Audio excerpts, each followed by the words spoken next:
Sami, I know you were here all night watching that. What really stood out for you? Well, first of all, let's note that this debate is unique from the standpoint that this is the first time a former president is facing a current president.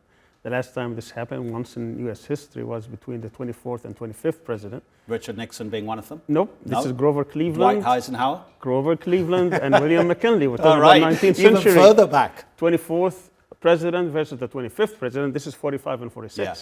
So this, and the 24th actually became the 26th president. So anyways, so that's unique. And secondly, of course, we have a situation where they haven't even been nominated officially. So it's pretty early in the election season to have that kind of debate.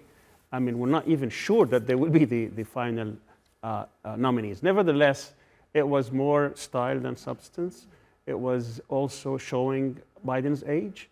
He was halting sometimes, shaky, and you could see that his voice was hoarse and sometimes it was spacey. He can't even complete the thought.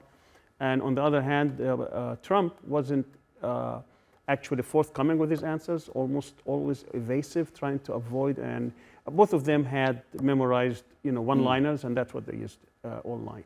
Yeah, interesting. When it was pointed out by one of the moderators, Jake Tapper of CNN, when he asked former President Trump about the Capitol Hill riot, Trump talked about how great America was on January the 6th and how everything had degraded since then. The level of debate, does that surprise you? Because when Donald Trump speaks, he speaks in such simple black and white terms that it's quite clear he is very particularly focused on his electorate and is always repeating the same story again and again and again in very visceral, angry terms almost. I think both candidates were speaking to their base, but it's not surprising at all. Most presidential debates are like that. They're never really substantive. You never really get anything out of them or any surprise things. It's just whether they can stand their ground and be on point and focused. I remember the first debate between Reagan and Mondale in 1984. Reagan was totally spacey also, and he couldn't show, and his age showed then, but he recovered in the second debate. And that's why he won also, because Mondale scored so many points in the first debate. But it's just about, this contest. It's not really about making any substantive policy statements of the sort. That doesn't happen in presidential debates. And mostly things are decided on domestic issues, of course. Yeah. But for us watching abroad, in terms of Russia's war in Ukraine, Donald Trump said it was Biden's fault because Putin doesn't respect Biden. He wouldn't have attacked Ukraine if he respected the American president, indicating that Putin respects me, right, Donald Trump. But in terms of the conflict in Gaza, for Donald Trump to use the phrase, they should be allowed to finish the job, that's exactly what Benjamin Netanyahu is waiting for. That's right. I mean, by my count, there were 14 questions. 12 of them were domestic, one in Ukraine, one on Gaza.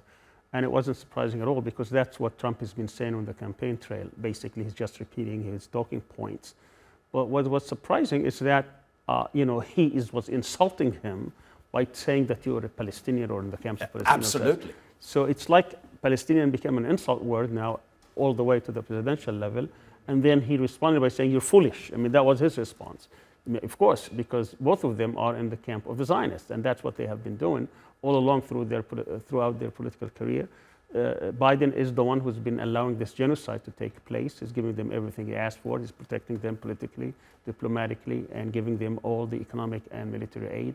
So for him to be accused as being Palestinian, obviously, was an insult and that's what it was intended to be. But also he misstated everything. I mean, when Biden talked about his so-called plan, actually, and trying to blame Hamas for it, he knows better, and he knows that was false. Just the structure of the debate itself, there may have been a big failing in it, because one of the big issues that we face in modern times is disinformation. And there was no live fact-checking. Right. Because a lot of the time when Biden was responding to something Trump said, Biden would say, that's actually a lie. and there was no fact-checking available because both sides are not going to believe the other anyway.